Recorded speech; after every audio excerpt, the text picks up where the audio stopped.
po natin ang mabuting Diyos. Amen. Good morning po mga kapatid. Amen. Anong petsa na po ngayon? July na. Wow. So, alam natin na dapat nagpapalit na tayo ng kalendaryo. Amen po mga kapatid. Amen. And tunay po na natapos na natin yung half of the year. No? Biruin niyo po yon. Nakatawid na tayo ng kalahati. Kalahati na lang and we are waiting for the very special celebration natin sa December, ang Kapaskuhan. And makikita na natin muli na ang Diyos ay tapat sa ating mga buhay. Amen po ba mga kapatid? Palapakan nga natin ang Diyos. Hallelujah. Super blessed morning po.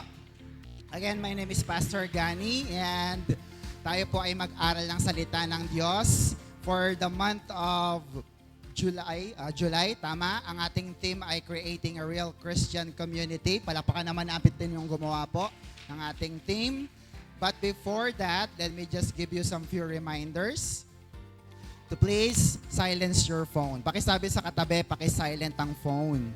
Yan. So, kahit saan naman po, di ba? Kahit sa Malacanang, sa opisina, sa kahit saan man na merong pagtitipon, sinasilent po natin ang ating mga phone, lalo na sa gawain ng Diyos. Can you hear amen? And if it's not so important, pwede nyo naman pong i-turn off. Pero pag napakahalaga naman, you can go at the back para po masagot ang pinakamahalagang tawag. Mas malaga pa sa tawag ng Diyos. Can you hear amen?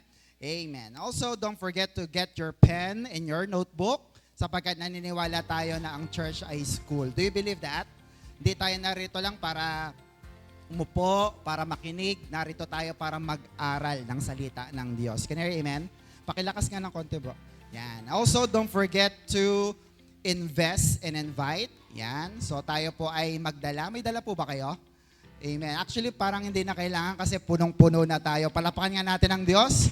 Pag nagdala pa kayo, magdadalawang service na tayo. Yun ang ating solution. Alright. So, bring a family or friend. We have 2 services every Wednesday and every Sunday. Also, don't forget to watch our online worship services. Yun nga po, Sunday, anong oras? 8:00 po. Online po yun ha.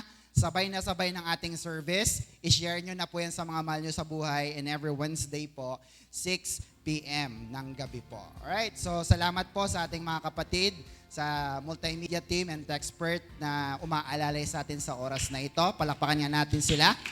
Okay, para ma-broadcast to online. We are watched all over the world. Kaya kung maririnig ang mga boses nyo, lakasan nyo na. Amen po mga kapatid? Amen. At least narinig ang boses. Okay, handa na po ba kayo mag-aral ng salita ng Diyos? Amen. Ako handang-handa na rin. At ang ating pong lesson ay pinamagatang devoted to one another. But before we start, sige nga po, tayo tayong lahat. Sige po, tayo tayong lahat. At sabay-sabay tayong magdeklara ng deklarasyon ng pagpapala. In 3, 2, 1, go! In Jesus, I am super blessed. I am Macarius. Say it every day. Amen? Pag sinasabi natin ito, may mangyayari, may nangyayari, at may ginagawa ang Diyos sa ating mga buhay. Can you hear amen? Amen. So our theme is creating a real Christian community.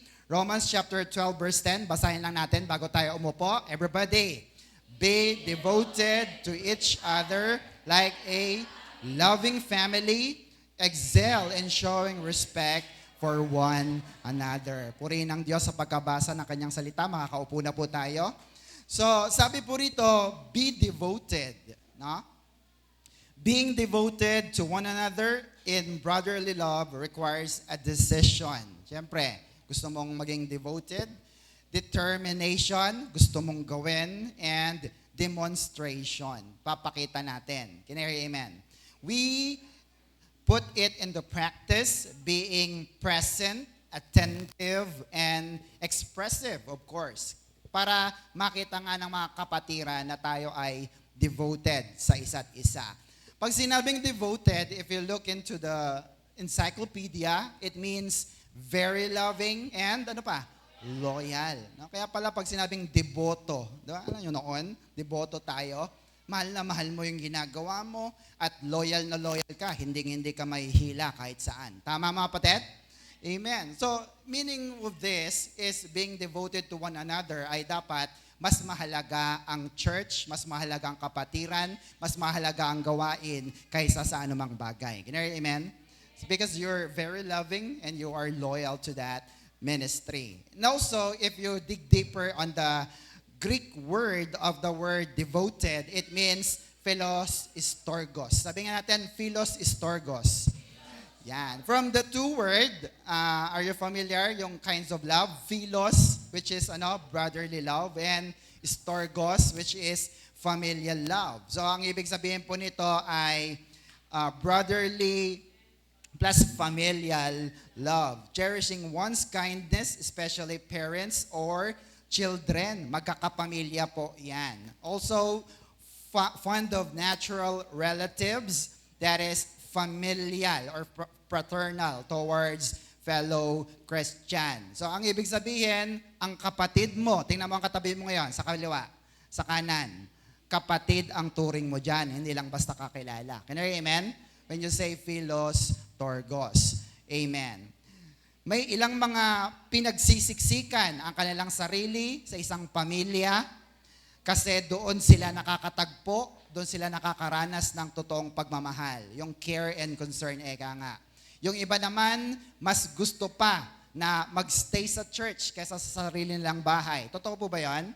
Amen. Pero, sakali man natanggihan kayo ng pamilya, ng isang pamilya, para maging kapamilya nila, brothers and sisters, look at this. Next, you have a family in the house of God. Can you hear amen? Because you are formed in God's family, ang church na ito. At yan, nakalap nga natin yung mga picture na yan. Nung unang-una pa lang, do you remember that? Pag naalala mo ang picture na yan, naalala mo ang stage na yan, naalala mo ang design na yan, ibig sabihin, dito ka na nagkaugat. Amen po ba? Yung iba ay nawala na, ang iba ay kinuha na ni Lord, ang iba po ay bago, ang iba po ay nanatili, at ang iba ay umalis. Pero, brothers and sisters, you have a family in the house of God. Can you hear amen? God wants a family, next, and He created you to be part of it. This is God's second purpose for your life, which is He planned before you were born. The entire Bible is the story of God's building a family who will love Him, honor Him, and reign with Him forever. No? So, ang gustong-gustong gawin ng Diyos, kaya siya bumaba sa lupa, ay para gawin kang kapamilya. Gusto niyo po bang maging kapamilya ng Diyos? Magiging anak tayo ng Diyos. Look at this. Pakibasa. Next po. From the very beginning, God desires to raise, a godly generation or families that will give glory to His name. No? Ito pong gusto ng Diyos. Ito ang kanyang desire. Ang makabuo ng henerasyon na nagpupuri, henerasyon na payaman, henerasyon na may takot sa Diyos, at henerasyon na naglilingkod sa Diyos. Gusto niyo po ba mga kapatid? Amen. Sapagkat yung iba ayaw nila eh. Pero tayo, gusto natin, tayo ay naglilingkod. Look at Genesis chapter 1, verse 27 to 28. So, God created human beings, making them to be like Himself. He created them male and female. 28, blessed them and said, have many children. No? Magpakarami kayo, maraming anak, so that your descendants will live all over the earth and bring it under their control. I am putting you in charge of the fish, the birds, and all the wild animals. So if you read that in the book of Genesis, from the very beginning, chapter 1 pa lang po, naisa ng Diyos na magkaanak siya ng marami. Amen po mga kapatid? And especially, ang tinutukoy na anak dito ay mga spiritual children, mga makadiyos na anak. Can you hear amen? Amen po ba? Ibig sabihin, ang gusto ng Diyos ay bumuo ng isang Christian home. Tama mga kapatid? Kaya tayo, dapat yun din ang gusto natin. Kaya nga po, ang utos ng Panginoon sa mga nagbabalak magpamilya ay dapat Christian din ang iyong kakasamahin o aasawahin. Bakit? Para sabay kayong nagsisimba, sabay kayong sumasamba sa Diyos na buhay. Can you hear amen? Amen po ba? At ang utos na ito ay hindi po nabali, hindi po kailanman naputol o pinatigil. Hebrews chapter 2 verse 10, letter B, God is the one who made all things, and all things are for His glory. He wanted to have, look at that, many children shared His glory. No? So tayo po ay mga anak ng Diyos. Amen? Amen po ba? At magkakapatid tayo kay Kristo. Because Jesus is our big brother. Amen po mga kapatid? Kuya natin siya. Siyang pinakapanganay natin. Next, God's original plan is to create, ano po yan? Immortal children. No? Ibig sabihin po ng immortal, hindi nasisira o hindi namamatay. So ang gusto ng Diyos, God designed for the Christian family, ang gusto niya ay dumami ang marami pa ang mga makadiyos na pamilya. Genesis chapter 2 verse 8 to 9. Now, the Lord God has planted a garden in the east in Eden, and there He put the man He had formed. Verse 9, and the Lord God made all kinds of trees grow out of the ground, trees that were pleasing to the eye and good for food. In the middle of the garden were, dalawa po yan, letter A, the tree of life and the tree of the knowledge of good and evil. No? So, para maging immortal ang mga anak ng Diyos, para sila ay hindi namamatay, para sila ay magtagal at magkaroon ng habang buhay, merong itinanim ang Diyos na dalawang puno sa Garden of Eden. Yung una ay Tree of Life at yung pangalawa ay Tree of the Knowledge of Good and Evil. And to cut the story short, ang sabi ng Diyos, anak, ang kainin ay huwag mong kakainin yung Tree of the Knowledge of Good and Evil. Pero dahil sa katigasan ng ulo ng mga tao, ano ang kanilang kinain? Letter A or letter B? Letter B pa rin. Can you amen? Sapagkat kung hindi pinapakain yung B, ang kinain sana nila ay tree of life. And that is the reason bakit si Adan at Eva ay pinalayas sa Garden of Eden. Sapagkat naging marunong na sila, maalam na sila, at kapag kinain pa nila ang bunga ng buhay, sila ay habang buhay na hindi matutubos ng Diyos. Can you hear amen? Amen po ba? Kaya nung pinaalis sila ng Diyos, masakit man sa Diyos in the Garden of Eden, God made a plan para tubusin niya ang kanyang mga anak na nawalay sa kanya. Can you hear amen? Talon tayo sa Genesis 2:16 to 17. Look at this. And the Lord God commanded the man, you were free to eat from any tree in the garden. 17, but you must not eat the tree of the knowledge of good and evil. Napakalinaw. Huwag niyong kakainin yung letter B, the tree of the knowledge of good and evil. For when you eat it, anong mangyari? When you eat of it, you will surely die. Amen po ba? At sinabi na ng Diyos yun. Nagbibiro ba ang Diyos? Hindi. Kaya nga sabi ng Diyos, huwag niyong kakainin. Sigurado mamamatay kayo. Ang sabi ng Diyos, parang palaisipan lang yan, A and B. Huwag mong kakainin yung B, anak ha? Opo, pag alis ng Diyos, ano ang kinain? Yung yung B pa rin. Itinira ang A. You get that mga kapatid? So anong nangyari? Nawasak ang magandang plano ng Diyos, nawasak ang makadiyos na pamilya, kaya sinikap ng Diyos na maibalik ang makadiyos na pamilya na minsan niyang pinangarap. Can you hear amen? Kaya pasalamat tayo, nagkaroon ng Christian church sa lugar na ito, na ibalik tayo kay Kristo, kaya ngayon may ugnayan na tayo sa Diyos. Can you hear amen? O kaya dati, ano ka pa rin, the same as usual, sisimba, uwi, chat-chat, parang nag-chat-chat na lang, ano? Pero ngayon, naririto ka para sumamba sa spirito at katotohanan, magpuri sa ating Diyos na buhay, manalangin sa Kanya, at magbigay ng lahat ng papurit pasasalamat. Shout amen. Palapakan natin ang Diyos na buhay. Amen po ba mga kapatid? Amen. Are you happy you are part of the family of God? Amen. The entire Bible is the story of God building a family who will love Him, honor Him, and reign with Him forever. Look at the passages. Ephesians chapter 1 verse 5.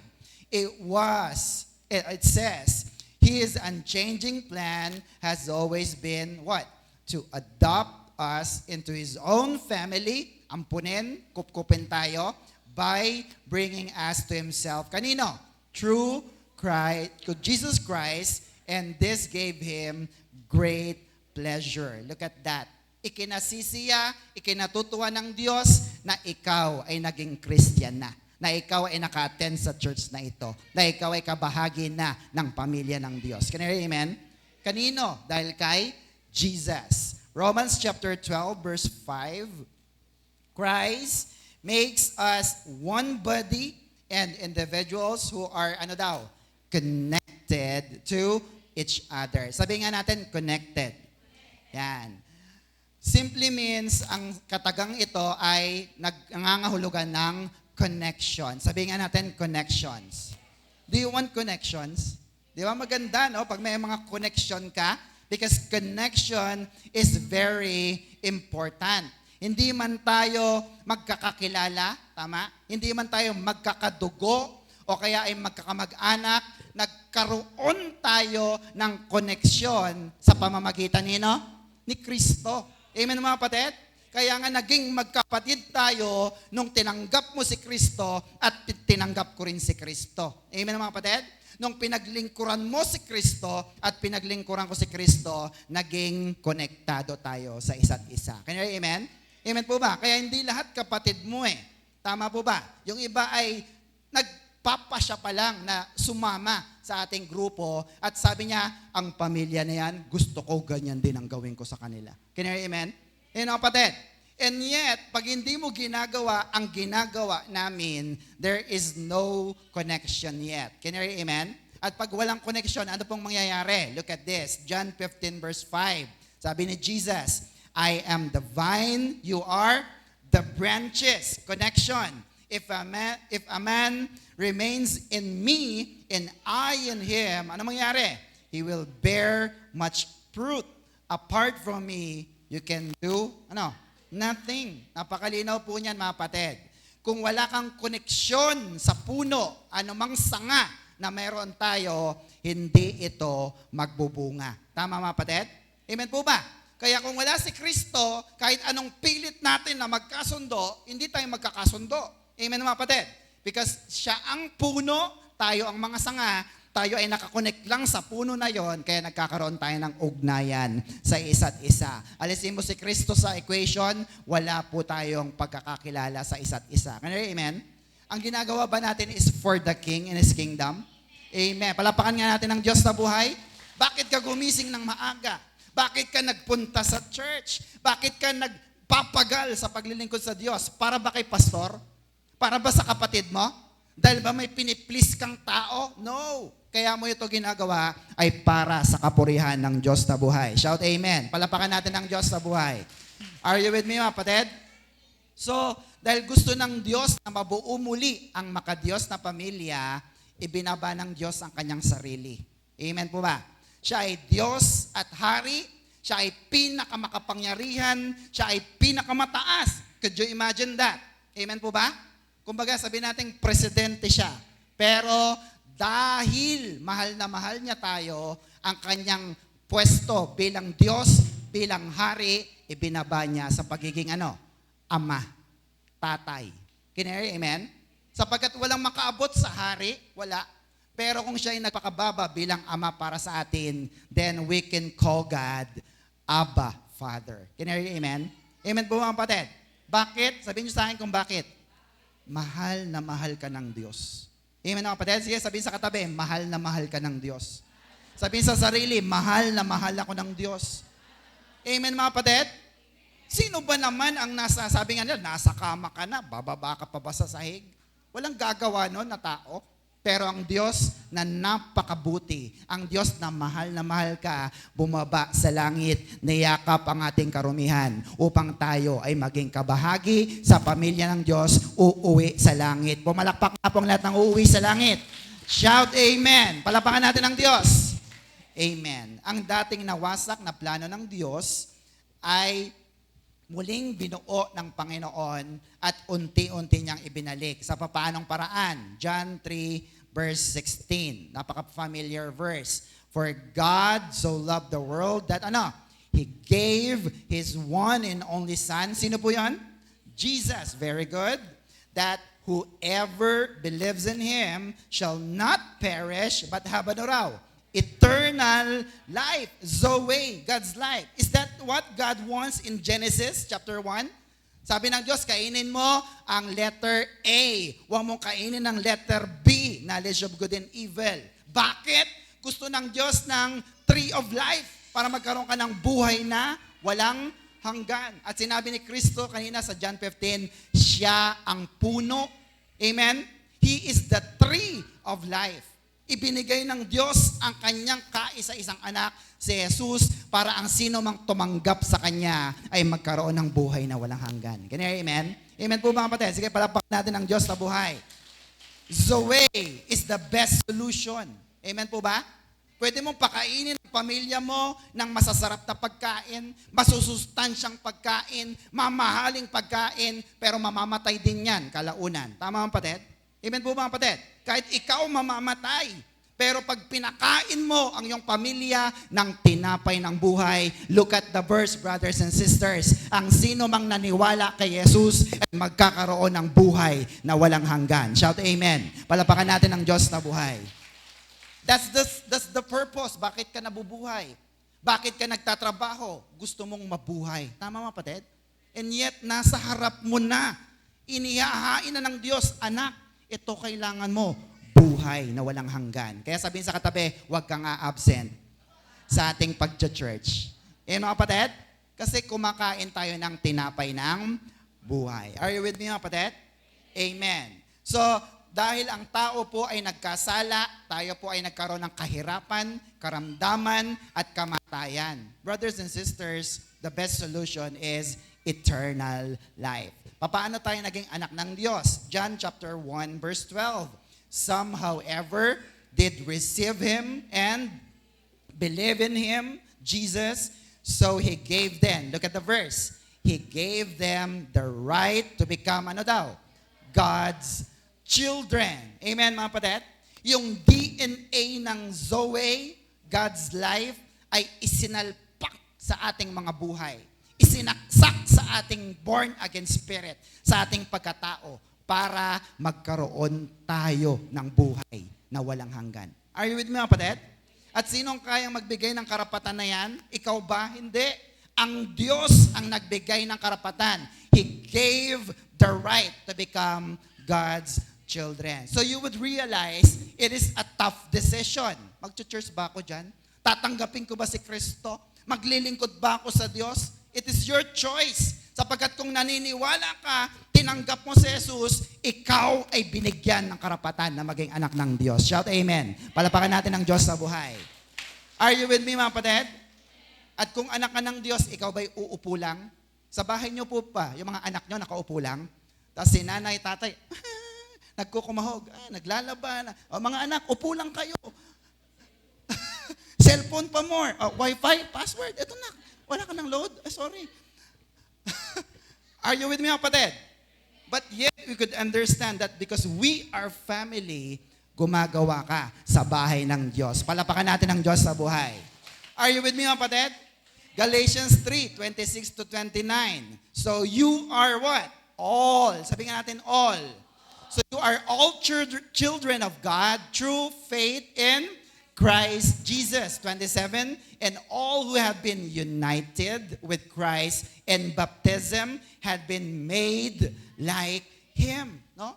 Dahil tayo nabautismuhan sa tubig at nabautismuhan ng banal na spirito, dalawa po yan, naging kamukha natin si Kristo. Saan? Not in the physical, not in the body, not yet in the soul, not in your emotion. and feeling, but in your born-again spirit. Malinaw po ba yun, mga kapatid? Sabihin nila, kamukha mo si Kristo? Parang hindi. Mas kamukha mo pa si... Oh. Amen, mga kapatid? Verse 28, look at this. There is no longer Jew or Gentile, slave or free, male or female. Wala nang babae at lalaki. Wala nang alipin o boss. Bakit? For you are all, ang ganda. All Christians. Naging tagasunod na kayo ni Kristo. You were one in Christ Jesus. Amen, mga kapatid?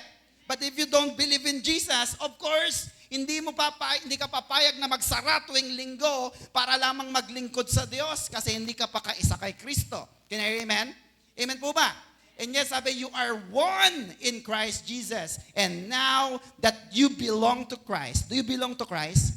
Kay Kristo ka ba? Ano man ang mangyari? Amen? Ipinaglalaban mo ba si Kristo sa iyong buhay? Amen. Then you are what? The children of Abraham. Amen, mga kapatid? And pag sinabing children of Abraham, yung original na pamilya, Hudyo na pamilya na gustong-gusto ng Diyos na buuin. The godly family. You are His heir. Tingnan niyo po yan. And now, all the promises God gave to Abraham, to him, belongs to you. Amen, mga kapatid? Gusto niyo po bang tanongin ano ang blessing na at pangako na ibinigay kay Abraham? Sabi ng Diyos, ikaw ay magiging ama ng lahat ng bansa. Amen, mga kapatid? At dahil ikaw ang ama ng lahat ng bansa, lahat ng pagpapala, lahat ng kayamanan dito sa lupa ay para sa iyo rin. Can you hear amen? Amen, mga kapatid? Amen. Bakit? Kasi ang tatay natin ay ang Panginoong Diyos. Can you hear amen? Amen. Bakit binanggit si Abraham? Because Abraham is the type of new Adam figure in the scripture. And God seeks to reverse the fall of Adam through the promise given to Abraham. Abraham exercised obedient faith where Adam had not. No? Bakit pinamulat ulit si Abraham sa text na yan? Kasi gusto ng Diyos na ipaalala sa mga kausap ni Pablo na mga Hudyo na yung nasira, naputol na plano ng Diyos sa mga Hudyo kay Abraham ay muli niyang ibabalik sa pamamagitan ni Jesus Christ, the Abraham of this generation. Can you hear amen? Hence, God was able to extend to God the promise originally given to Adam in Genesis chapter 3, that through his offering or offspring, the world would be set right. No? Ini-extend ng Diyos, hindi niya sinasarili ang mga pagpapala na meron siya. Sinabi ng Diyos na pagpapalain niya ang mga Hudyo. Yes, ang mga Hudyo ay mga paborito ng Diyos, Eka. Sila ay mga bayang pinili. Sila ay mga bayang pinangakuan. Pero hindi niya sinabing, sa inyo lang ang blessing. Amen, mga kapatid? Ibinigay niya rin sa mga hintil kagaya natin. Can you hear amen? Masaya ka ba sapagkat pinansin ka ng Diyos? Masaya ka ba sapagkat nagbigay ang Diyos ng oras panahon para maligtas ka? And that is the very reason kung bakit dumating si Kristo. Para tayo ay tumanggap ng pagpapala, hindi lamang para sa Hudyo, kundi para sa ating mga hintil. Shout amen. Palapakan natin ang Diyos na buhay. In other words, ang mga Hudyo ay tunay na anak, tayo ay mga adopted. Sabihin nga natin, adopted.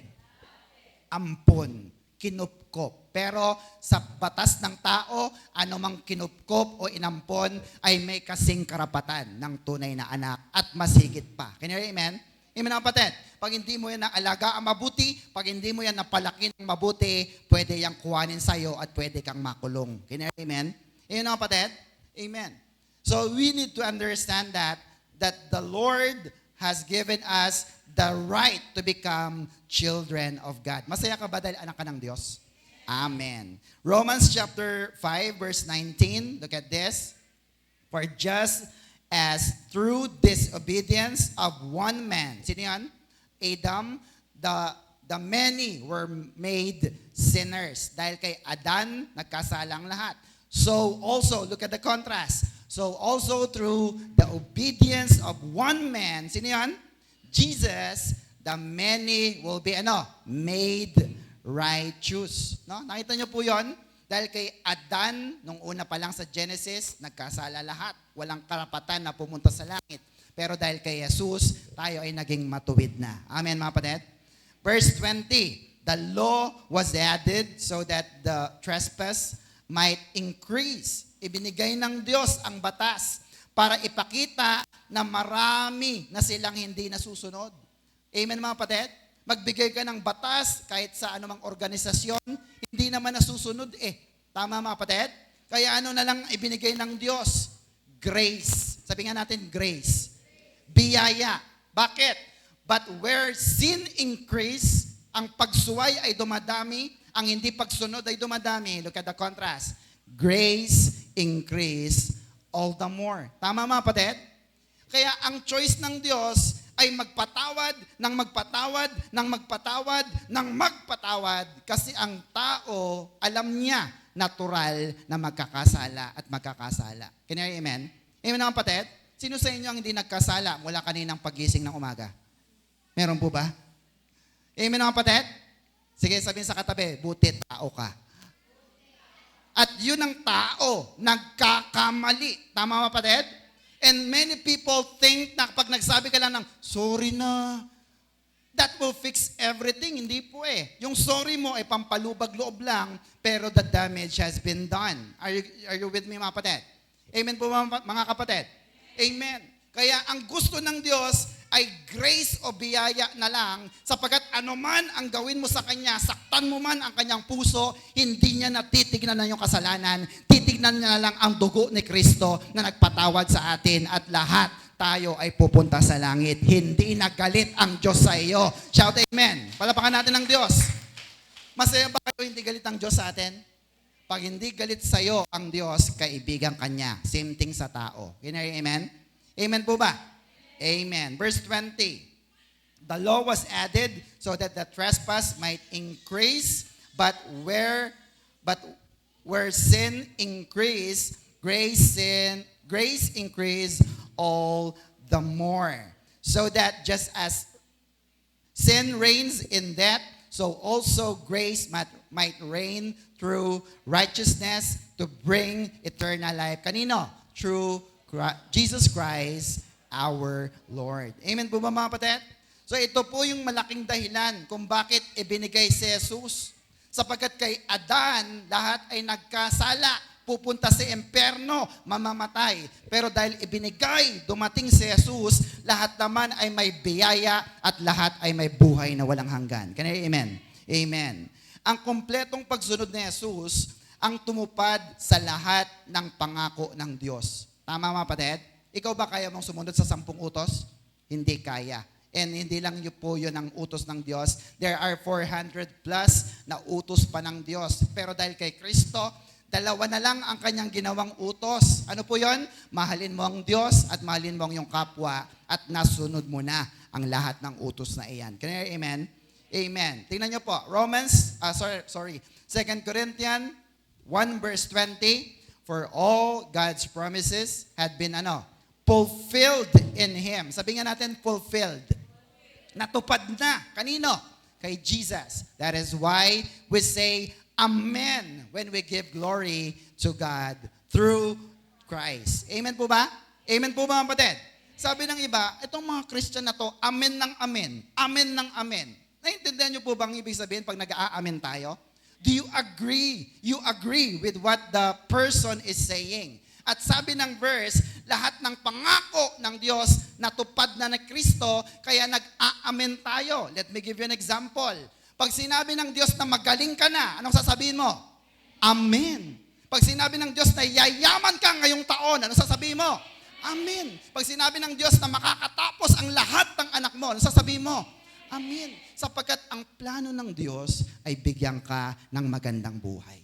Can you hear amen? Amen. Kaya pag sinabing amen at naniniwala ka sa panalangin, naniniwala ka sa sinasabi, huwag kang mag-aatubili. Sabihin mo lamang, amen. Amen po, mga kapatid? Ipalakpakan natin ang Diyos na buhay. Hallelujah. Now, let me clear this. Bagaman gusto ng Diyos na lahat, mga kabarkada mo, mga mahal mo sa buhay, kapamilya mo, lahat gustong maligtas ng Diyos. Gustong-gusto niya. Pero hindi pipilitin ng Diyos ang mga ayaw sa Kanya. Tama mga kapatid?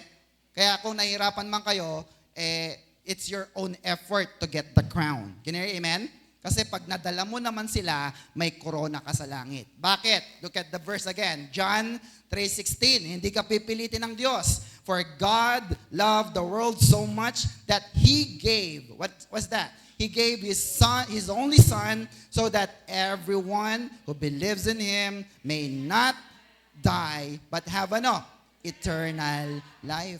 Yun lang mga gustong maniwala. Tama mga kapatid? Sabi ng iba, ayaw po maniwala Alam mo ang problema? Romans 10:16, wala dyan. Faith comes by hearing and hearing the Word of God. Hindi mo kasi dinadala sa church, hindi mo sineshare ng Word of God, o hindi mo dinadala ang Bible study sa bahay nyo, kaya wala siyang naririnig na salita ng Diyos. Kaya amen? At wala siyang naririnig, wala siyang paniniwala sa Diyos. So it's your fault. Can I hear amen? Amen po mga kapatid. Yun lamang po, mga naniwala, tumanggap kay Kristo, ang binigyan ng karapatan na maging anak ng Diyos. Are you with me mga kapatid? Hindi lahat ng nasa church ay anak ng Diyos. Do you believe that? Tingnan mo yung katabi, sa kaliwa, sa kanan. Anak ba yan ng Diyos? Amen. Are you sure with that? Sapagkat even in the time of Jesus, yung mga Pariseo, pag sinabing Pariseo, they are the religious leaders. Sila yung mga tumatayo sa harap. Sila yung mga nag-share ng Word of God. Pero ganito ang sabi ng Panginoon sa kanila. John chapter 8 verse 44. Look at this. You belong to your father. Sino yung tatay nila? The devil. And you want to carry out your father's desire. He was a murderer from the beginning, not holding to the truth, for there is no truth in him. When he lies, pag nagsinungaling si Satan, he speaks his, native language, for he is a liar and the father of all lies. Can I hear amen? Amen po mga kapatid. So ibig sabihin lamang po nito, hindi lahat ng pumapasok sa church ay kapatid mo agad kay Kristo. Amen po ba? Hindi sila anak ng Diyos. Yung iba ay anak ni devil. Sabi diyan, your father, the devil. Are you with me mga kapatid? Kaya dapat po, iwasan natin ang pagsisinungaling. Sapagkat ang brand ng mga anak ng Diyos, ay ng mga anak ng demonyo or devil, ay yung mga nagsisinungaling. Are you with me mga kapatid? Amen. John chapter 6 verse 70 to 71. Jesus replied, I chose the 12 of you, didn't I? Yet one of you is a what? Devil, no? Pag sinabing devil in Greek, it means diabolos, diablo, no? False accuser, devil, slanderer. Sa Tagalog, mapanirang puri. He was talking about Judas, the son of Simon Iscariot. For Judas, even though he was one of the 12 disciples, was going to betray him. No? Ibig sabihin, hindi porke kasama sa 12 mo, o kaya lagi mong kasama sa huddle, ay totoo na anak ng Diyos. Can you hear amen? Amen po mga kapatid? Sapagkat si Judas ay kasama sa 12 disciples. Are you with me mga kapatid? Sabi kanina, sino ang tunay na kapatid at magulang ni Kristo? Ikaw ba'y kapatid ni Kristo?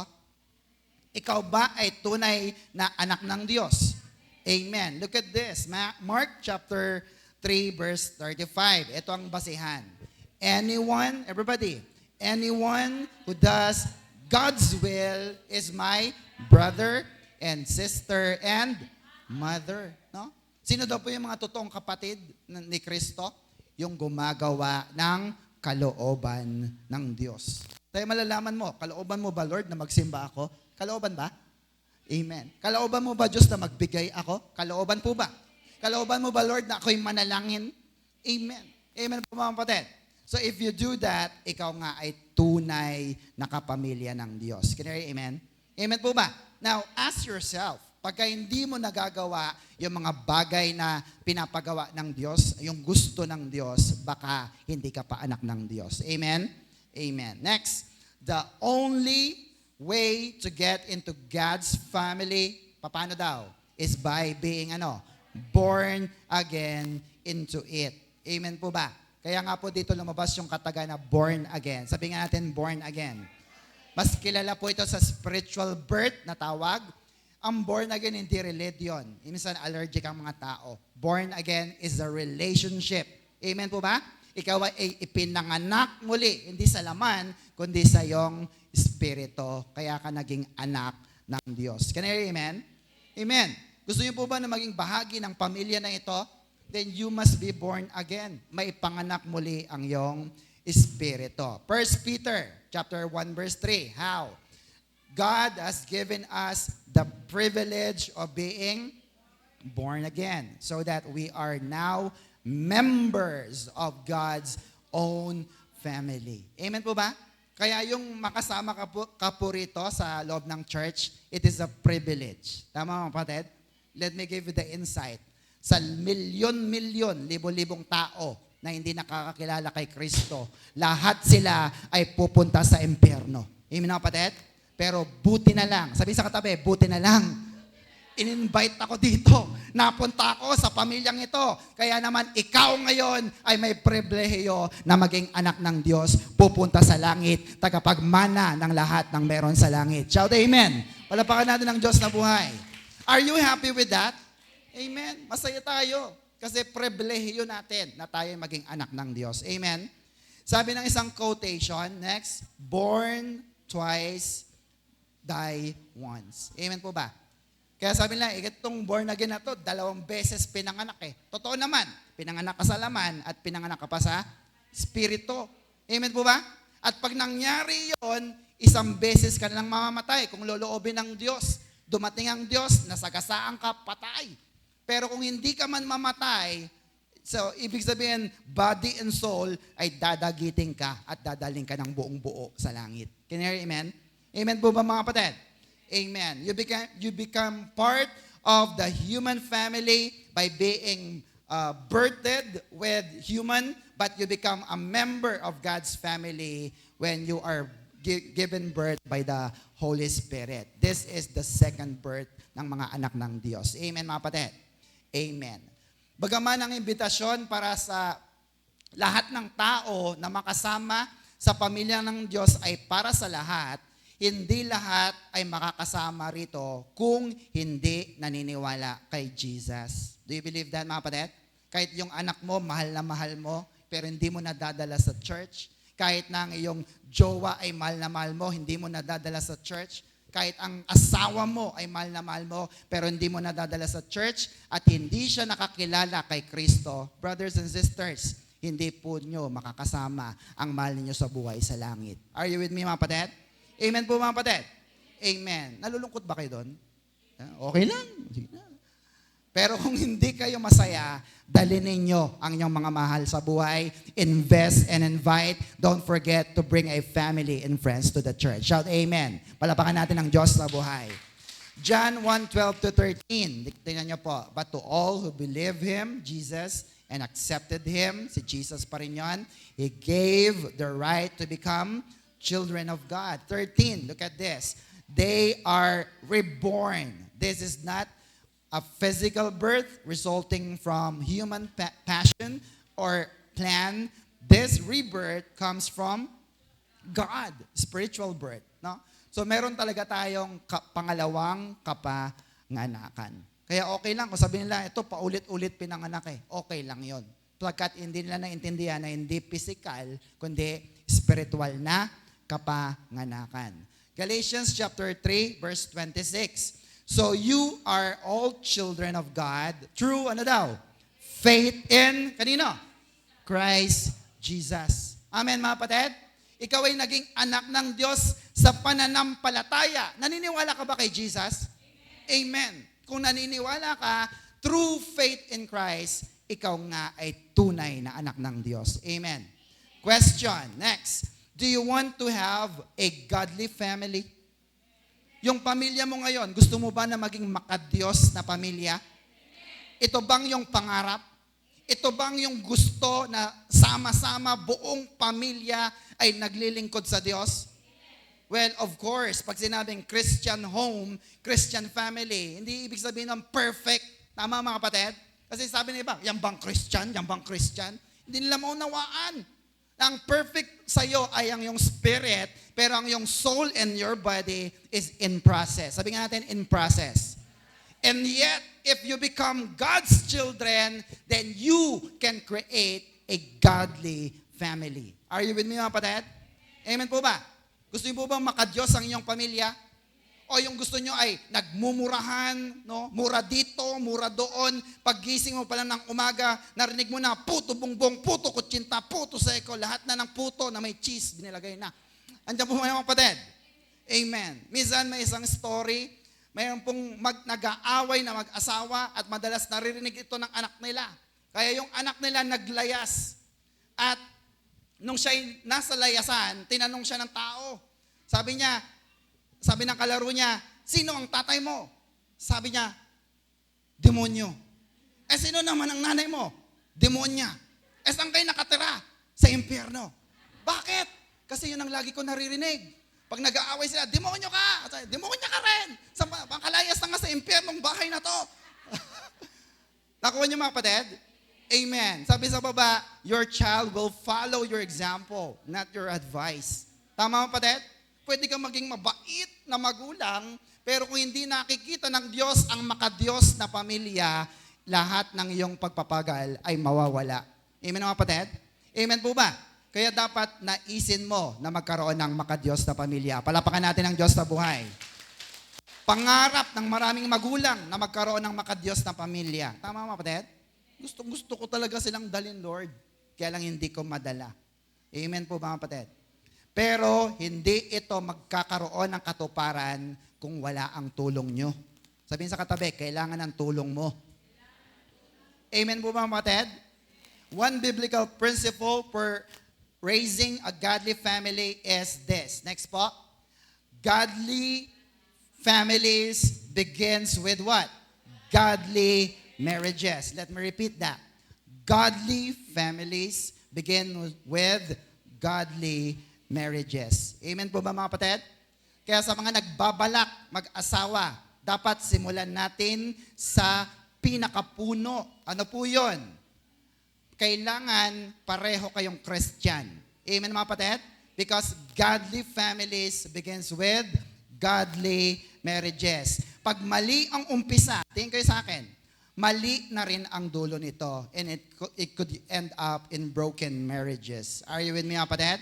Next, tingnan nyo po ito. Family begins with the marriage of a man to a woman. Tama, di ba? Pag nag-asawang lalaki at babae, mag-asawa na yan. But, God's family begins with the marriage of, a Christian man to a Christian woman. Can I hear amen? Amen po mga kapatid.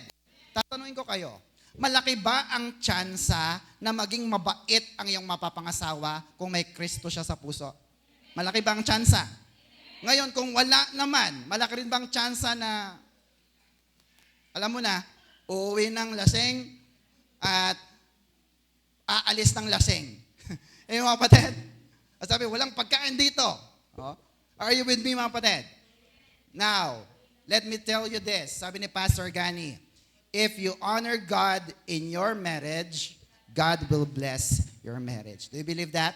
Pag inunamang Diyos, Lord, gusto ko Christian. Lord, gusto ko yung napapaluguran ka. Gusto ko yung hinahatid ako papunta sa church at magkasama kami naglilingkod sa Lord. Brothers and sisters, if you honor God in your marriage, God will bless your marriage. Can I hear amen? Why? Because God is a God covenant. Marriage is a God idea. Ito po ang tipan na kasama mo ang Diyos. Pag nagtipan kayo ng inyong boyfriend, girlfriend, kayo lang yon. Pero pag naging mag-asawa na kayo, it is you, your husband and wife, and God. Can you hear amen? Amen po ba mga kapatid? Kaya po, ang tanong ko ay ito, masarap bang maglingkod sa Lord kung ang asawa mo ay supportive sa'yo sa ministry? Masarap ba? Pumalakpang nga pang lahat ng naniniwala. Amen mga kapatid? Gaya ng ilan po dito, no? Yung iba, mas effective po sa kanila yung love team sila, na sila po ay naglilingkod sa Panginoon. Ganyan, amen? Pero, papaano kung hindi mo madala ang iyong mahal sa buhay sa gawain ng Panginoon? hindi magiging maganda ang iyong paglilingkod. Do you believe that, mga kapatid? Again, if you honor God in your marriage, God will bless your marriage. Amen po, mga kapatid? Amen. So choose a Christian husband or wife. Next, God is a relational God. Sabi nga natin, relational. Yan. He treasures relationship. Gusto ng Diyos ang mga relasyon. And God identifies Himself in a family in terms of, ano yung relasyon na yon? The Father, the Son, and the Holy Spirit. Now, tatanungin ng iba, ang Diyos ba, kaya niya nalikha ang tao kasi wala siyang magawa? Parang naboboring siya. Look at the question. Next. Was God bored or lonely so He created humans? Ha? Kaya ka ba nilikha ng Diyos kasi wala lang magawa ang Diyos? Ang sagot po ay no. Sabihin sa katabi, no. Amen, mga kapatid? Meron ng Holy Trinity eh. In the Holy Trinity, nandyan ang Ama, meron siyang anak. Sino yung anak niya? Si Jesus. At nandyan ang banal na Espiritu. So He is never lonely together with the angels in heaven. Maraming kasama ang Diyos. Pero bakit nilikha ng Diyos ang mga tao? Sabihin niyo po sa akin kung bakit. Bakit? Sapagkat gustong iparanas, i-extend ng Diyos ang pagmamahal niya sa iyo. Amen, mga kapatid? Naniniwala ba kayo doon? Lord, alam ko kaya mo ko pinanganak kasi gusto mo kong bigyan ng buhay na walang hanggan. Tama? Lord, alam ko bakit ako pinanganak sa mundong ito kasi gusto kong maranasan ang pag-ibig na nagmumula sa iyo. Amen po ba, mga kapatid? And that is the very reason why God created us as His children. Why? To extend His love in this family. Tama po ba? Amen? Amen. Wala itong pinagkaiba sa mga tao, kagaya po natin. Bakit ba tayo nagpaplanong mag-asawa? Bakit nga po, mga kapatid? Bakit ba tayo nagpaplano na magkaanak? Para lang ba saan? Para lang ba gutumin, pahirapan, saktan, o kaya dagdag populasyon lang? Hindi. Ba't ba tayo nagkakaroon ng anak? Bakit po? Para i-extend natin ating pagmamahal sa kanila. Tama ba, mga kapatid? Amen po ba? And yet, kung hindi yan ang thinking mo, ay wag ka na. Ikaw ay walang karapatan na uminom sa balon ng pag-aasawa. Are you with me, mga kapatid? Amen. James chapter 1 verse 18. Look at this. It was a happy day for him, kay God, when He gave us our new lives through the truth of His word, and we became, as it were, the first children in His new family, the church. Yung kanyang unang anak, si Adan at Eva, in His new family. Ano bang pangarap ng Diyos kay Adan at Eva?